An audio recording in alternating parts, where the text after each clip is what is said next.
ក្រាំងមាសសាវតាចាហូហែដីខ្មែរពីដើមធំទូលាយពូជខ្មែរជាពូជពេជ្រពុនរាយ កិត្តិនាមសពសាយលើលោការ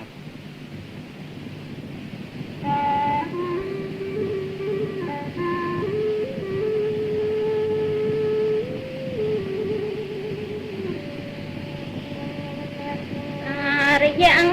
ធម៌ខ្មែររៀងរីកពួង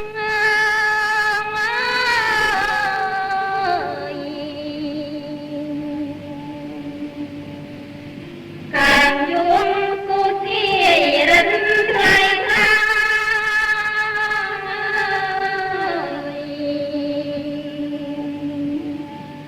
វ៉ាមធម៌សិល្បៈនិងសាសនាល្បីសំគឺសា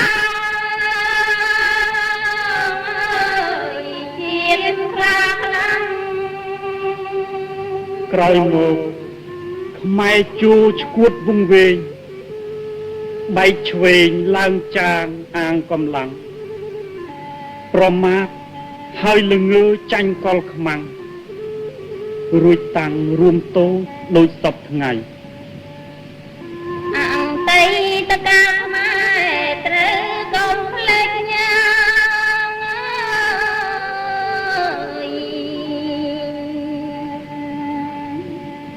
ខ្មែរចាំជានិញ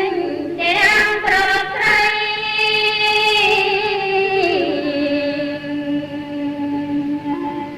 បច្ចុប្បន្នខំសាងឲ្យអដៃ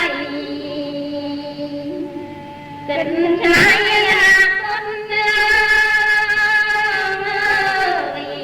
តិយើងផង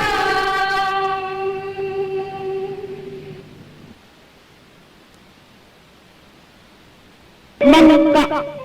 នគររាជសង្ឃាសគោកខណ្ឌអរញ្ញសុរិននឹកឡើងស្រណោះខេត្តស៊ីសាវកេតបុរីរំអស់ខ្មែរយំស្រណោះព្រោះអស់ទឹកដីចំណែកខ្មាំងត្បូងយកព្រៃនគរខេត្តក្រមួនសកំពង់ក្របីដូនណៃបារីនិងរោងដំរីខេត្តព្រែកឫស្សីពលលាវខេត្តធ្លៀង